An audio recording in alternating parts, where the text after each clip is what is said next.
Welcome to the Encore Audio Archives YouTube channel. I'm Taper Dave, and this is my channel. I've uploaded hundreds of talks here that I've recorded at meetings in West LA, and I've also recorded conventions starting in 2013. I've got a bunch of those up. And Walt and Mary Murray, the original owners of Encore Audio Archives, started the company in the 80s, and Walt recorded Joe and Charlie's and a bunch of stuff down in Vista, California. My sobriety date is June 20th of 1994.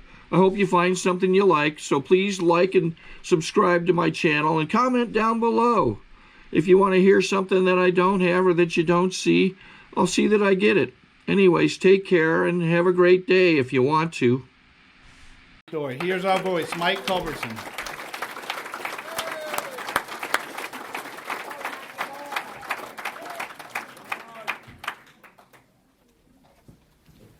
He said he was going to take the long walk so y'all could see him. He just bought a suit.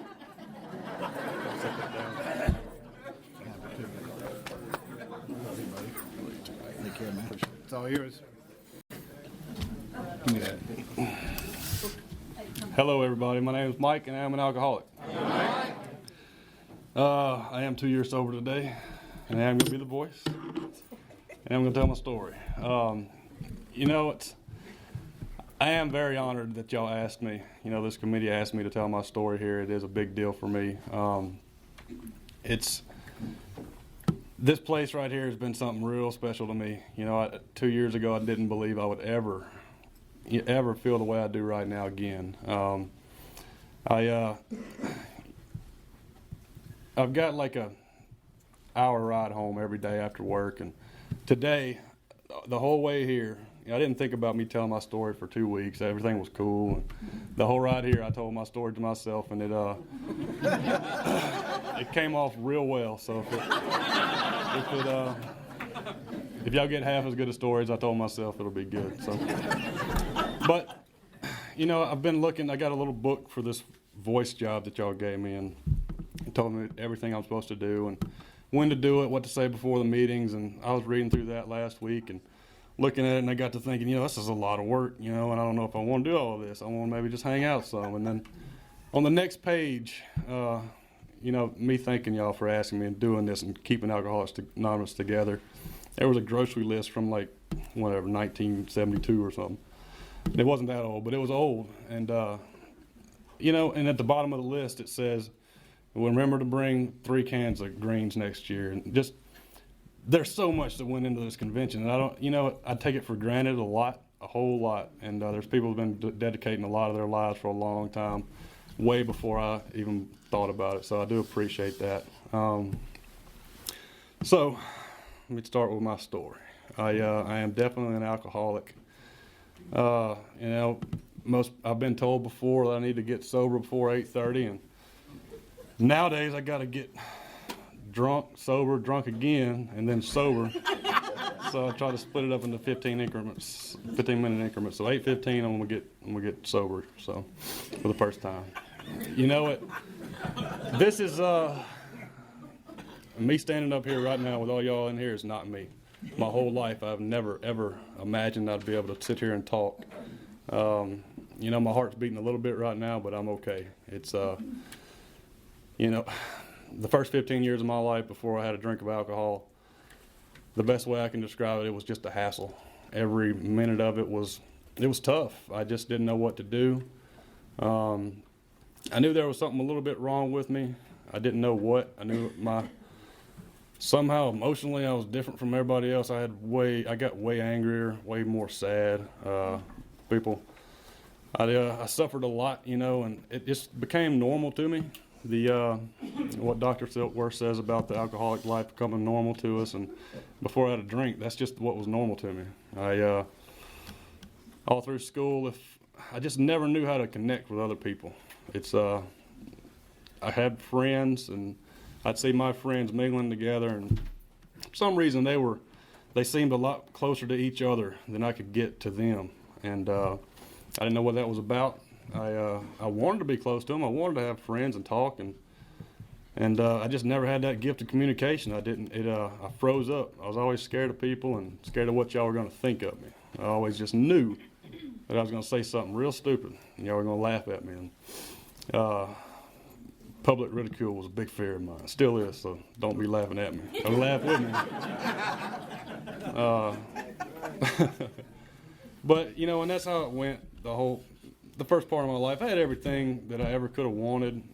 So many opportunities to be a good man. I had so much advice that it made me sick. And good people giving me this advice, you know, that gave good advice and told me how to live life. And it was always a great idea, you know, what they were telling me about being a good son, a good brother, you know, going to work on time and stuff. And I wanted that, you know, but when I did it, it's something about doing that stuff. I couldn't do it for very long before I got frustrated with it, frustrated with life. And, you know, my perception of myself, you know, I just never did really like myself and never did think that I was good enough. And that's how it went for the first 15 years. If I saw somebody coming at me, you know, just an acquaintance, and I could see it on their face when they were coming towards me that this person wants to talk to me. And the whole time they're coming at me, I'm thinking how I can dodge this person. And I used to wear a watch, and I'd look down at that sucker and turn this way down the hall, just because I don't want to talk to them. I didn't know how to talk to people. And then I do not remember my first drink somewhere around 14 years old, but I do remember one about 15 years old. It's probably my third or fourth time that I drank, and I got enough of that stuff into me. And I was going fishing, and the guys I was going with said, you know, there's going to be a lot of people down here at this other land, and they're going to be having a party. Why don't we go down there? And I didn't want to go. I didn't want to be around people. I just wanted to go fishing. And anyway, we went, and there it was. Just the same thing happened to me as it always did. I was sitting there on a tailgate. My palms were sweaty. I didn't know what to say. This big old knot in my stomach, and just looking at the ground, hoping nobody came up to me and wanted to talk, because I didn't know what I was going to do. And I drank quite a few beers that night, and something happened after about 5 of them, and this marvelous thing happened to me, and it was okay. I no longer had, my palms were not sweaty. That knot in my stomach was gone. I had a real plan about what I was going to do that night, and I had a ball. Somewhere in that night, I got in a fight. I remember, you know, I was sitting there, and I had this magic idea that this guy sitting on this tailgate needed to be punched for some reason. I do know why. There was a pretty girl sitting beside him, and I really believed that at the time that's what I needed to do. And I told my friend Brian, watch this, and I punched him, and I gave him all I had, and I'm surprised I even hit him. You know, it was my vision wasn't as good as I believed it was, and then he commenced to just tear me up. And anyway, I ended up going home with some other people, some older people, and having a ball that night. Woke up that morning, got in all kind of trouble the next day from my parents. I left my boat at the landing. That was not good. But for the first time in my life, it was okay. I had a good time. I didn't care what y'all thought. It didn't matter. I made an ass out of myself, but I didn't care. And that was the first time in my life I'd ever felt free. A few weekends after that, I did it again. And that's how my high school went. You know, I'd party on the weekends. Up till about sophomore year, I was partying on the weekends, talk about it during the week and plan it. And I knew I had a problem. You know, the consequences started real early for me. And I started blaming it really early, too. I remember in my mind thinking if my parents just let me drink a little bit each day, I wouldn't have to go out and get drunk every weekend, do this stupid stuff. And it was their fault, you know. That's how it went, and it was real good, you know. It changed my whole life. Alcohol did. It did for me something really, really special, and I could do things better, talk to people better. In the beginning, it was just what I needed. I got a DWI about 16, 17 years old, into my junior year, and I got that DWI. And it wasn't too bad on me, but I did know at that point that drinking and doing these other things was going to be a big part of my life. I didn't know how big of a part, but I knew it was, and I knew that, you know, some special things in my life were going to have to go for me to keep on drinking the way I want to drink. And I pushed away a lot of good friends of mine that didn't drink the way I did. And I got that DWI, and a lot of people, parents, preachers, a coach, they kept telling me what I needed to do. And it was great advice coming from them that I just needed to quit drinking. I needed to straighten up my act and stop hanging out with these people. And so I did. I said, yes, sir. That's what I always have done. I played the part, and I said, yes, sir, I'm gonna quit drinking, and y'all just let me get my driver's license back quick as possible. And I made a decision there that I needed to do something. And I went to a little youth church thing that somebody suggested to me, and I stayed up that night and talked to a bunch of people my age, kind of doing the same thing. And we talked about God, and I told the truth for the first time in a long time that I got some kind of problem with this drinking, and talked a little bit about the way I felt and the way I didn't tell them how alcohol made me feel, because at that time I didn't know that wasn't normal. I had no idea that wasn't normal. But something happened that night, and I asked God to help me, and He did. I can remember that feeling like it was yesterday. The rest of that night, the next morning was great. I felt free. I thought this is going to be different this time, and I didn't do anything else after that. Nothing at all. I left there and went back to doing the same stuff I was doing, and about Thursday, that feeling came back in my stomach that always was there, and I was afraid again, and I didn't know what to do, and I knew what was going to cut that feeling. I was just irritated. That restless, irritable, and discontent feeling described me wonderfully when I came in here and heard that for the first time. And Thursday that feeling came on, and Friday I got drunk again, and I went to jail. And that was the first time in my life that people had looked at me, and this happened so many times after that, but good people in my life, people that I loved at the time, looked at me and asked me, why? Why'd you do that? You said you were going to do better. And I had no idea what to tell them.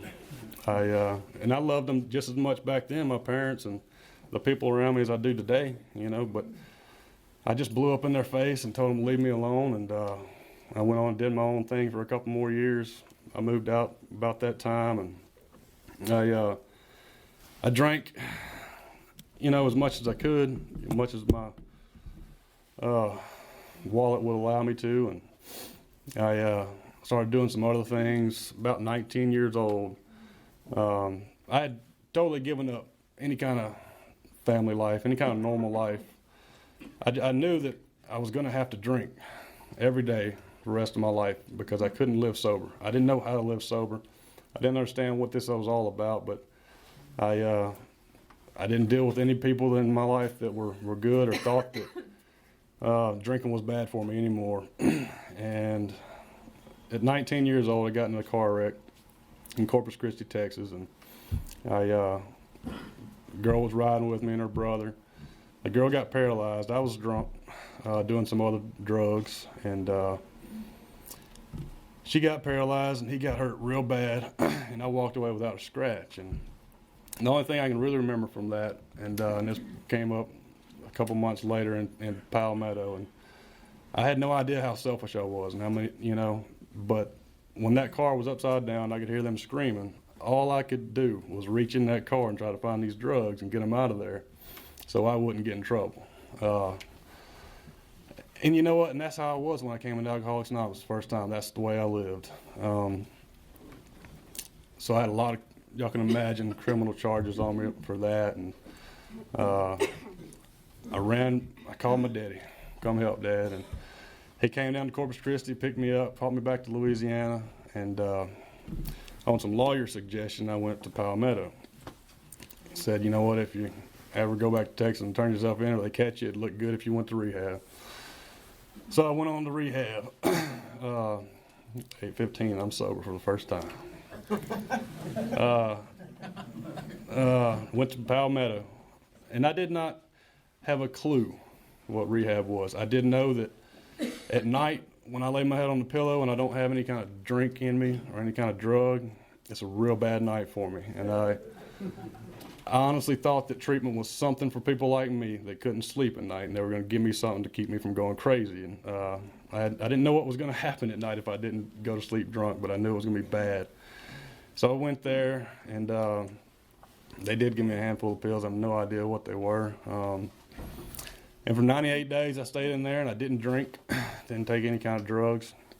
And that was the longest time I'd stayed sober since I was 15. You know, I was young, and, you know, I'd only been drinking for about 4 or 5 years, but my disease had progressed to a point where I honestly did not want to live life anymore. I didn't know why, I didn't know what the deal was, but I didn't want to live anymore. And I got there, and my whole family told me that Alcoholics Anonymous, well, not my whole family, but a lot of them told me, you better watch out, the place is a cult. My daddy told me y'all were gonna brainwash me. And, but I went anyway, and a month into it, I lied the whole time. All I did was lie while I was there.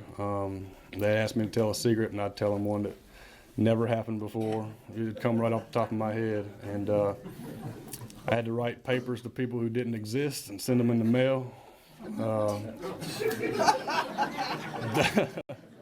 But that's who it was, and I lied so much it was just natural to me.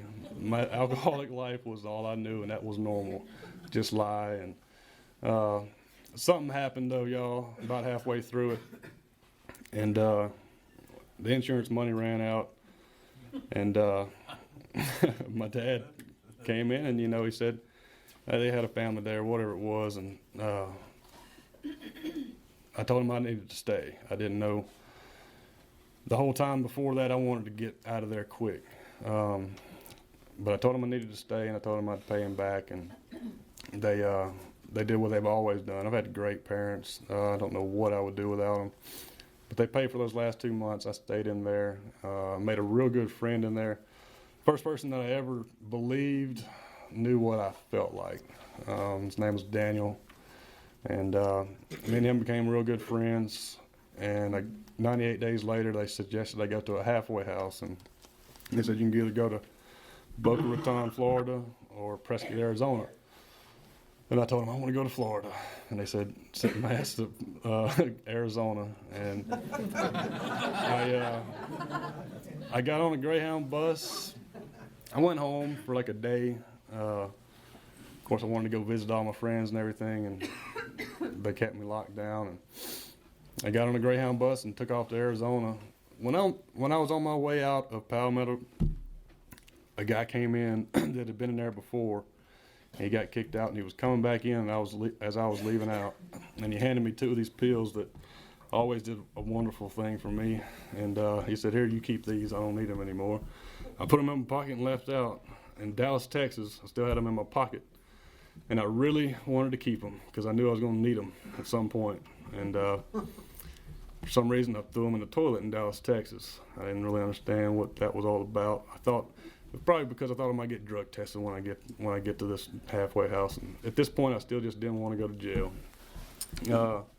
So I get there, a guy picks me up. His name's Jim Nugent, and he's a real nice guy. He asked me how I was doing and smiled. And when we pulled back up to the halfway house, he told me that I didn't know anything. He said, real stern, he said, "Kid, you don't know anything." And he just told me that I'd have no idea how to live life. And he said he's going to try to show me how to do this. And I don't know exactly what he said, but I was hurt. It was real mean the way he said it. And I moved into his house, and I had to go to meetings, and I had to get a job. I got a little job. I started going to meetings. If we couldn't talk in meetings until we had a sponsor and were working the steps. And Jim didn't go to meetings very much, but when he did, if he caught you sharing anything and you didn't have a sponsor, he'd kick you out of the house. And if you did share and you didn't share any kind of hope or experience, strength and hope, he'd kick you out of the house. And so I just shut up for a long time and listened, because I didn't want to get kicked out of the house. If I did, I might go to jail for a long time. And I listened, and I got a sponsor. I got one sponsor. Jim told me that that's not my sponsor anymore. I need to go with this guy. So he gave me this guy, and his name was Marty, and he was a bricklayer. He laid block for a living. He had a family, a wife, a little house, been sober for 10 or 12 years. And he had just what I wanted. My whole life, that's all I wanted, to be a good guy, a good man, you know, a good husband and father. And that was Marty. So I stuck with that guy. I started working the steps, and I got a little job. And sometime around 6 months sober, I'd been at that halfway house for about 3 months. And I was walking home from Starbucks, and it just hit me that I was okay. I was all by myself, just walking home after work, and I didn't have a car, didn't have nothing. I was out there I had nobody that I knew out there, but I was totally okay just being by myself walking home, and I had never felt that before in my whole life. I'd never felt that calm. I didn't know where. I knew it came from, had something to do with Alcoholics Anonymous, but I didn't understand why at the time. But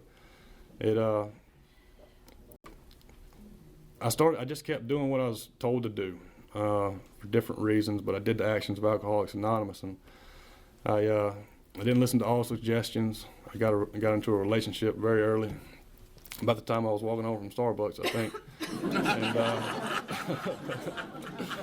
seriously, but I don't know. Those next 6 years were great. The next 4 years of that were great. I was sober, and I was in Alcoholics Anonymous. I met my ex-wife there. She was that first relationship I got into, and about 60 days later, she told me she was pregnant. And I remember being so scared, y'all, because at that time, I'm not even a year sober yet, and I don't know what I'm gonna do. I'm scared to death. I can't drink, and I know I can't live sober dealing with this. I didn't know what to do. I was just a kid, and even at my age or whatever, I had never lived responsibly in my life. And I did something really unnatural to me, and I called my sponsor. We prayed about it. I went on with my life, and I listened to these suggestions for the next, 2 years, Marty, and then Marty relapsed, and I became like the AA family. My kids were in AA. Me and Shelly went to AA meetings all the time. It was a really, really good life. I started out with her, and we moved into this little studio apartment, which was really a garage on the side of somebody's house. And then we needed to get a better place because we had a kid coming, and I was working at a car wash, and Alcoholics Anonymous got me a new job. Alcoholics Anonymous got me a new place. The first car came from Alcoholics Anonymous. The people in here took care of me when I could not do it for myself. I went to conventions, and I got this thing. I understood the whole deal, and I worked the steps and had some sponsees. And 4 years into it, I had a good job. I had a wife, had 2 kids, cars, little house, and just like Marty did, in my mind, that was it. And I was done with Alcoholics Anonymous. It came on slower, a little bit more slow than that. Stopped going to meetings as regular. I moved about 20 minutes from the town. It'd be like me moving to Farmville or something from here, and I never went back to a meeting ever again. And I really believed that I was going to stay sober, though, because I knew God. I knew this program. I knew I had all the self-knowledge that I could ever cram into my mind. I woke up every morning for those next 2 years, and I'd hit my knees and I'd pray and ask God to keep me sober. I'd go to my job, I'd come home and try to be the best person I could be. And I realize now that something real special happens in these meetings and in talking to y'all, that no matter how hard I tried to pray, no matter how hard I hit my knees in the morning, I had lost that conscious contact with my Creator. It was blocked off again with these desires that I've always had. Mainly it was money. I was focusing on a lot of stuff, good stuff. family, job, and I just totally forgot what Alcoholics Anonymous did for me. And I stayed dry for 2 years with no Alcoholics Anonymous and no alcohol. And the first year was pretty good, but I remember something happening, and I was at work, and I had this little, wasn't really a big deal going on, but there was going to be some people there, and I was going to have to talk to them, and that same feeling that I had when I was 15 years old sitting on that tailgate came back, and I knew it. You know, I know this feeling. This is not good, and I somehow got through that thing, and I knowing what to do, I didn't go back to what I knew what to do, going to Alcoholics Anonymous and calling one of y'all, asking God to help me. I didn't. I'd lied to myself enough at that point that I truly believed that I could do this on my own, and I went on for another year, and I got crazier in that last year at 6 years without drinking than I'd ever been when I was drinking. I did some really stupid things, really hurtful things in sobriety to other people, and there came a day there that that feeling was back enough to where I had to drink again, and there was no defense. There was nothing that was going to keep me from it, and it came on really slow that first night. I drank 6 beers, and everything was good. And I was like, "See, I told y'all, this is okay." I had a little party at my house, and we were watching the fight, and it was just great, just like I always imagined it, you know, drinking like a normal person. And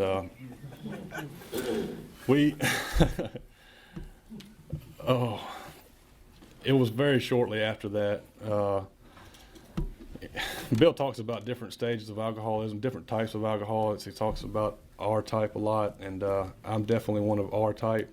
I know that, and but she wasn't. I don't know what the deal was. She was in Alcoholics Anonymous, but she could set that wine glass down and forget about it, and she could moderate her drinking, and I couldn't. So I was hiding bottles very quickly. Within 2 weeks, I had a bottle in my truck, and I hate that this experience had to happen, and I relapsed, and you know, I hate the people that I had harmed, but it gave me a lot of knowledge about the progression of this disease. You know, even with me not drinking, once I took one drink into my body, it was 10 times worse than it ever was before. You know, that feeling of separation and angst and all that was back, and the only thing that would cut it was alcohol, and I drank.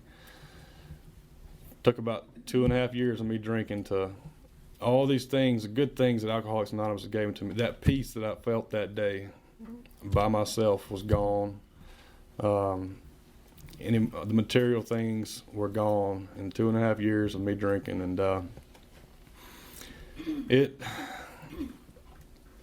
there's bad days out there. If anybody out here is thinking that relapse is some kind of requirement for this program, it's not.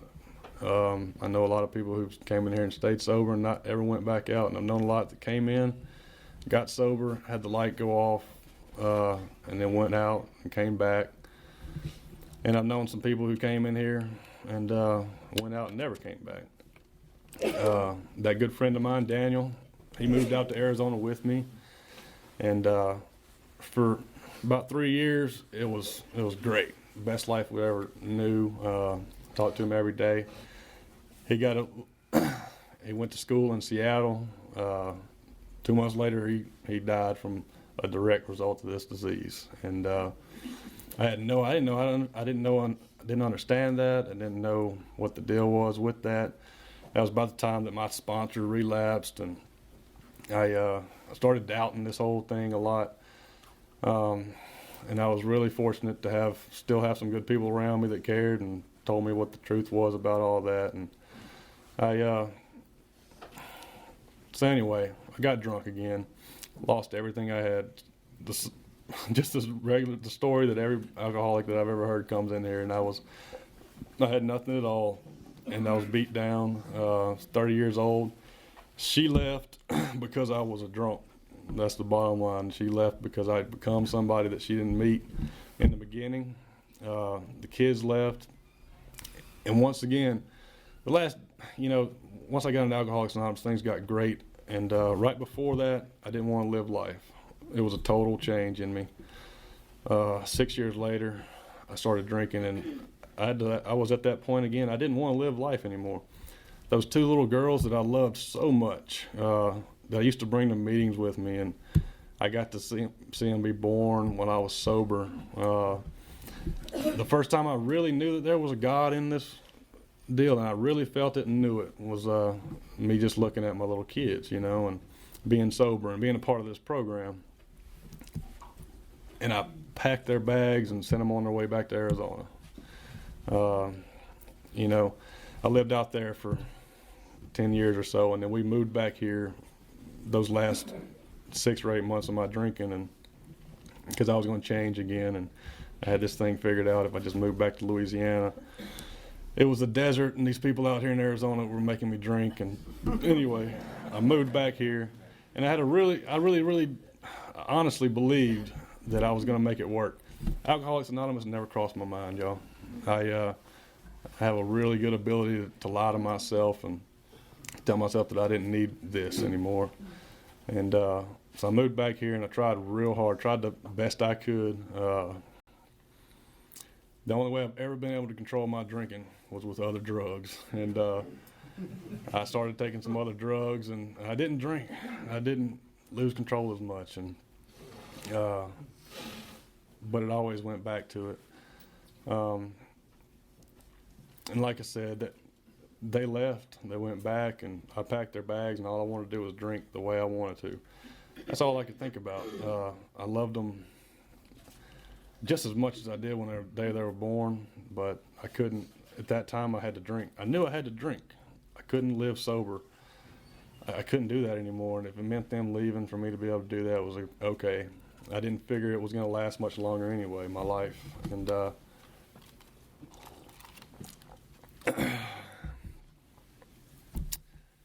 so for about 4 months, I stayed out there by myself in a little trailer in Dubach, me and my dog, and I drank the way that I wanted to. And I went to work every day. I've never had a problem not going to work. And I'd work hard as I could, come home, get drunk. And as soon as 3:30 hit, that bottle in my truck was opening up, and I was drinking that thing just as hard as I could and as fast as I could to shut these voices off in my head that were telling me how horrible a person I had become, and how, I just let my family just leave like that, and all these things were going on. That girl that was in that wreck with me, 2 years sober, I came back and I was able to make amends, and I was freed from that, and I hope she is too. But that amends that I'd made and I kept making, once I took that first drink, that was back. That guilt, shame, remorse that I was relieved of, it all came back with that first drink. And anyway, I drank for about 3 months there, and I wanted to quit real bad, y'all. I wanted to somehow, it's not so much that I wanted to quit drinking, I just did not want to feel the way I felt anymore. At 2 o'clock in the morning, when I couldn't drink enough to shut those voices off in my head, I couldn't do that any longer. I didn't know what to do, but I couldn't do that any longer at all.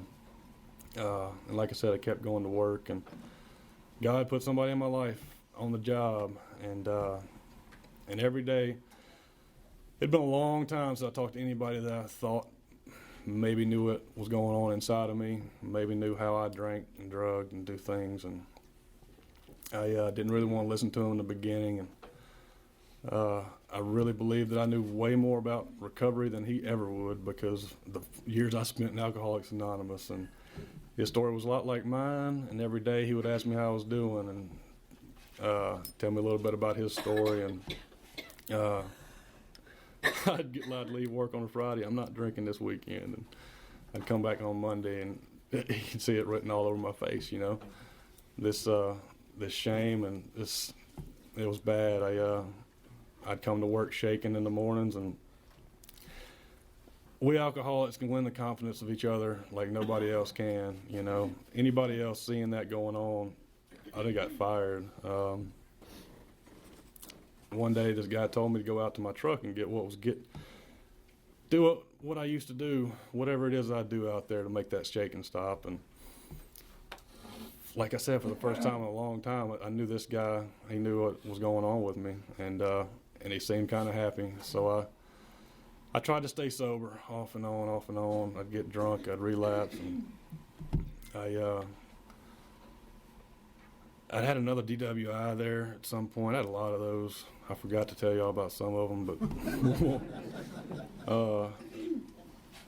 anyway, it was horrible having all this knowledge in my head about, you know, AA and and it was starting to come back. That seed had been planted again, but I couldn't just go home and sleep and not drink.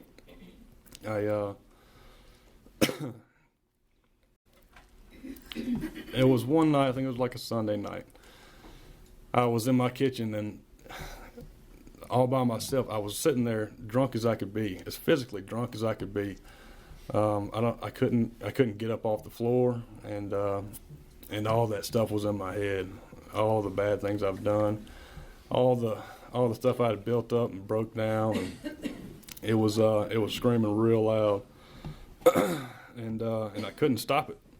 I couldn't stop it no matter how much I drank, and that was the scariest I've ever been in my whole life, right there. And that night is probably the main reason why I come to these meetings regular. I don't want to go back there ever again. And that night I got up off the floor somehow, and I went to my little brother's house and drove there. Who knows how I got there? And I had to fix this problem. I couldn't feel this way anymore, and I did everything else that used to work for me besides alcohol, a lot of stuff. And I was sitting there around a little round picnic table. There was like 4 people, and I was just as lonely as I could be. And I still felt like I was in the 3rd grade and didn't want to talk to you because I was scared of what you're going to think of me. And so alcohol had quit working for me right there, and that's the first time I ever realized that I had not wanted to live life anymore before, but at that point, there was no relief in sight. And the next morning, I got up, and my plan was that I was just going to end it. This is it. I don't know how I'm going to do this, but I don't want to live anymore. And I started towards my parents' house, and I wasn't going to tell them I'm killing myself, but I just wanted to at least say hello to them one more time before I leave. And I pulled into the driveway, and my dad was the only one home, and sat down on the couch, and the words that came out of my mouth was, "Please help me, Dad." And he said, "Sure, son." And I went back to my house and packed everything up, came back to his house, and that morning was my last drunk. It was 6 like natural ices or something I had hid underneath that trailer from a while back, and I had to have something, and I drank them things, and I moved my stuff into my dad's house, and I still didn't want to live. I don't know, I don't know why. I can't explain to you why I didn't continue on with that plan I had, but I was 30 years old, wife and kids left me. I'm going to get fired from my job. I was convinced of that. I had no life, and I'm living at my parents' house. And nobody needed to drink badly as I did at that moment. But I came to a meeting that night. I sat right there where you're sitting, and I hope nobody remembers what I said, because it was, oh man, it was bad. I preached to y'all, I remember that, about how good Alcoholics Anonymous can be and how good of a AA I used to be. And 2 guys after that meeting, Jay and Mike R., met me right there outside that door and talked to me, and I didn't want to hear it. I did not want to hear it, but I sat there and I smiled and said, "Okay, I'll be back." And I kept coming back to meetings, and about 2 months into this thing, I was sober. I hadn't drank, but I wanted to drink real bad. so bad. And I knew what to do. You know, I'd heard it again. I knew what to do. I'd been to enough meetings and it sunk in again, and I needed to get a sponsor, and I'd come in here and I'd sit out there in that parking lot. And I've sat out there drinking and scared to death to come in here. I've sat at the formal meeting drinking in the parking lot, crying, knowing that I needed to come back in here, knowing what this thing can do for me, what it does. You know, it teaches me how to be friends with God again, and sitting out there and not being able to do it. But I came back, and those guys talked to me, and two other guys got a hold of me, and I ate dinner with them down there every night. I didn't understand why. I just went. It's like I said, I was, in my mind, it was over with. I'm 30 years old, living with my parents. I went bankrupt just a year ago, and I was just I didn't know what I was doing. I had no idea. And I'd be so scared to ask for a sponsor, and I'd walk up to him and, how you doing? How you doing, Jay? Yeah, pretty good. And I was thinking in my mind, I got to ask him to be my sponsor tonight, or I'm gonna get drunk. I know it's coming. And I'd say no. That went on for a couple weeks, and then anyway, one day I did it. You know, I said a prayer in the parking lot, and I asked him to be my sponsor. We started the steps. You know, I told y'all that I lost that connection with God as soon as I started drinking. It came back just as quick as I started drinking, though. Once I started doing these actions again, it was real tough in the beginning. I don't know. I'd hit my knees at night and I'd be so ashamed. You know, I was just so guilty talking to God because of all these gifts He had given me before, and then I just threw them back in His face, and I couldn't. I don't know. I just couldn't connect with Him, and I wrote an inventory, and it must have been the only good one I did, or I did it somehow differently, because as soon as I put that pen down, I started crying, and I couldn't stop. And I don't call.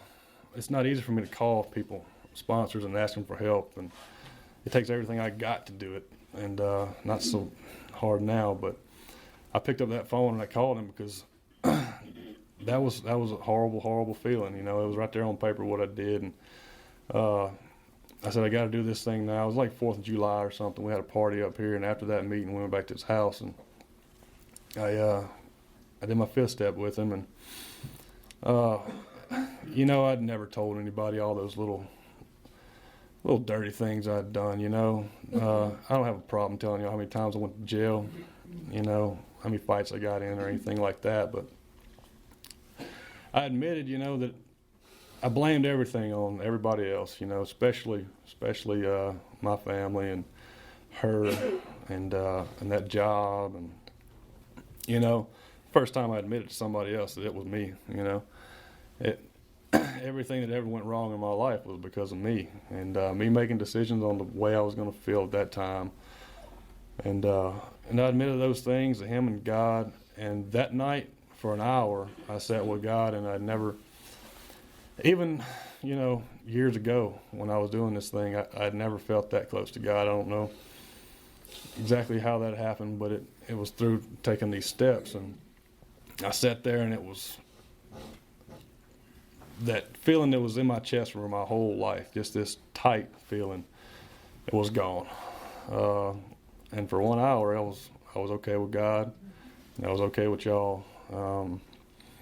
And I got real fired up about Alcoholics Anonymous. I came to meetings every night, and I continued to work the steps, and things continued to get better.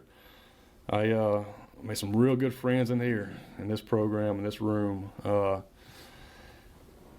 That 2 years ago when I came through those doors, I honestly believed that I would never, ever be okay with Mike again. I didn't believe that God was going to.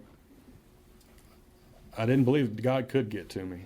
You know, I had so much stuff blocking him off, and I can tell you honestly right now that it's been the best 2 years ever. Right now, my life right now is the best life I've ever known, ever.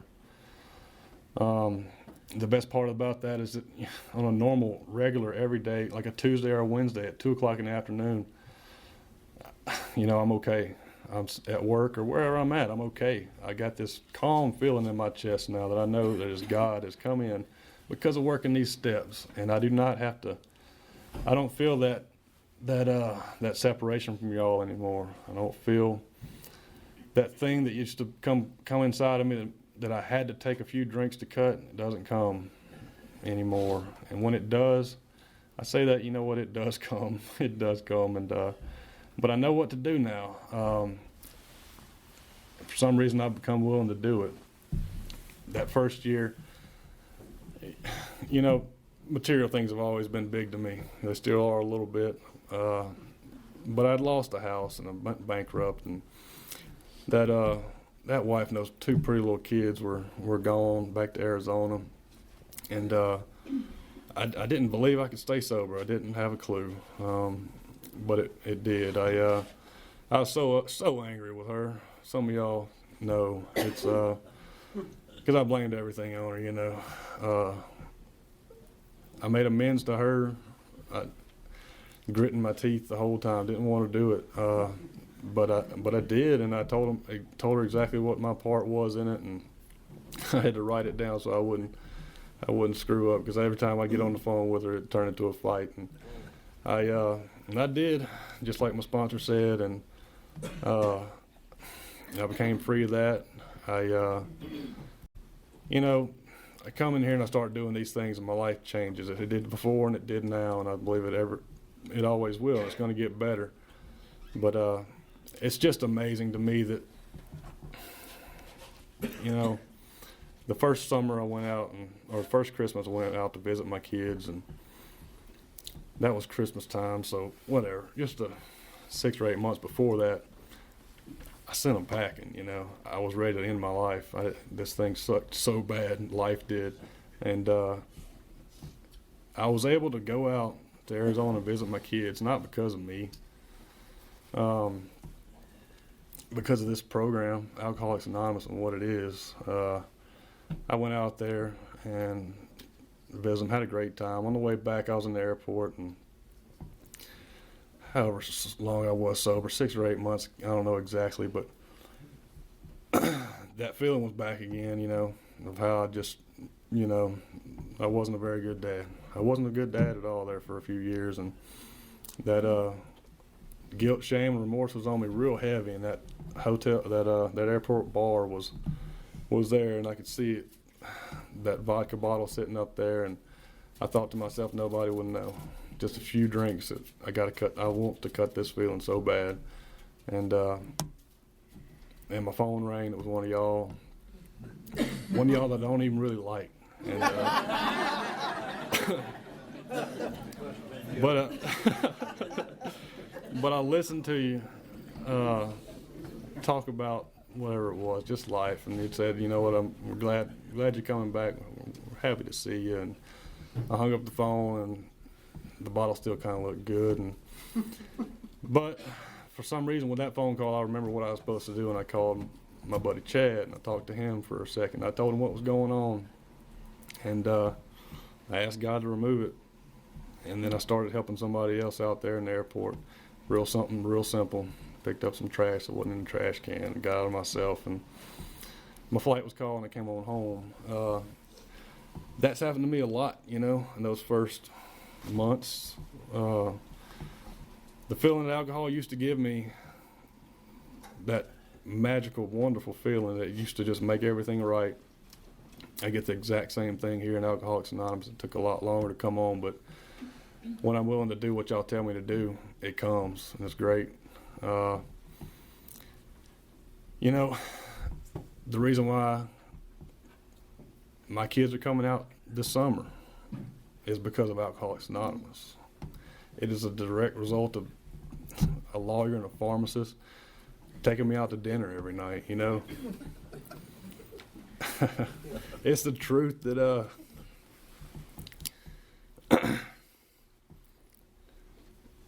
I take this thing for granted a lot, you know, what it really is. And sitting here tonight, seeing all of y'all here, it's a miracle. And just from people sitting in here talking and me listening to them, and listening to Joe Reed every night, and listening to just people in this program, and somehow I got that willingness again, and I trusted somebody just enough because I knew y'all knew how I felt, and y'all drank like I did. And you did a lot of things that I did. I was willing to take some actions that I didn't believe in. I didn't believe in them again. You know, it'd been a long time since I took those actions, and I didn't believe they were going to work. And I knew my best thing was to just cut this crap out. Don't go to Alcoholics Anonymous. You need to get yourself a job in Arizona, move back over there, and get this thing set up back together. And you know, I kept coming to these meetings, and like I said, my life is great today. My kids are coming out this summer just because of the fact that, you know, y'all are trying to stay sober, and y'all know that the best thing for y'all to do when nothing else works is to work with other alcoholics, and it changed my life, and I will forever be grateful for it. I've had some really, really wonderful moments in here, you know, just riding down the road and have a thought of one of y'all that used to not be, it wasn't doing good 2 weeks ago, and now they're doing good or something. And I've I don't know, broke out in just tears of joy all by myself, looking crazy as hell, driving down the road. And that's the kind of life I get to live today. There's not any words that I could say right now to let you know, but the ones out there that know, y'all know. It's great. I've made amends to people, and you know, I've seen people come in here to this program that I made amends to just because I told this guy that I'd broke into his house doing those last 2.5 years of drinking and stole a bunch of stuff, and I did a lot of bad things to this guy. And I admitted my wrongs to him and told him I was trying to do better, and I told him I could do anything I could to make this right. Please let me know. And we talked for a minute, and it got down to a little bit of spiritual talk, and we talked, and I left, and a year later he calls me and asks me, "Mike, you still doing that spiritual AA thing?" Yeah.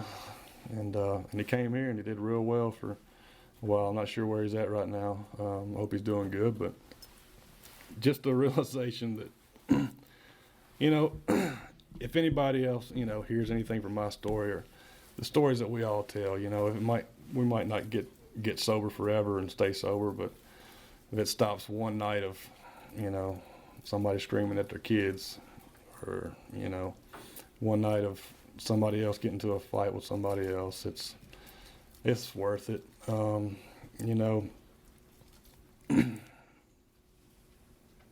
the last year of my life's been 100%, 180 degrees different than it was when I came in here. It's the job that I thought I was going to lose, I still got that same job. The people like me up there. They want to keep me around, and you know, it's amazing how we bounce back from this thing called alcoholism. And I think that's all I've got, because I'm searching right now to tell y'all something. Thank you very much for letting me talk to y'all.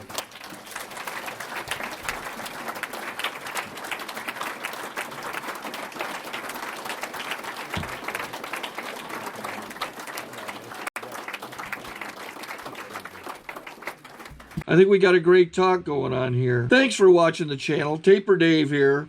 Just curious, do you think this is better than Zoom? Okay, this is how I prepare my drone for launching. I like to do it inside the cab of my truck so I'm not standing outside in the weather. To install the joysticks for control, up and down, right and left, powered on. I have an Android phone that I use to connect it to the drone with, and it's actually controlled through the iPhone, through an app. Oops, wrong way. It's actually controlled through the iPhone, or through this Android phone, through the app. It's actually controlled through the Android phone through an app, and you connect it through this short connection right here.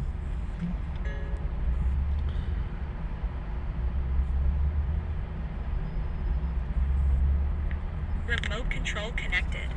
Remote control is connected. So I pull out the drone. I have to extend the legs. Long legs extended first, then the short legs. Remove the gimbal protector. Set that aside, then power it on one short burst, then one long burst. I lay it down. So I have to go to calibrate. So the drone's not connected yet. It shows you here as this drone gets disconnected, even though the remote's powered on. So the drone has to establish it's connected. So I go into the app to calibration mode. First I'll calibrate the remote controller. Start calibration. Out, in, out, in, up, down, and then this little wheel is to control the gimbal. So it's calibrated. Go to gimbal calibration, start calibration, and then it calibrates the gimbal. I don't know if that shows up. The gimbal's moving all over the place. Changes, you can see it on the video. And I'm calibrated to take off. It's acquired 7 satellites at the moment. There are 26 satellites up in the sky, which it has to acquire before you can take off. So it's connected. It's got enough satellites. This is white. I can go to press this little arrow button, swipe right to take off, and it would start the motors if I slid this to the right. But I'll wait till I get outside. Don't want to do it inside.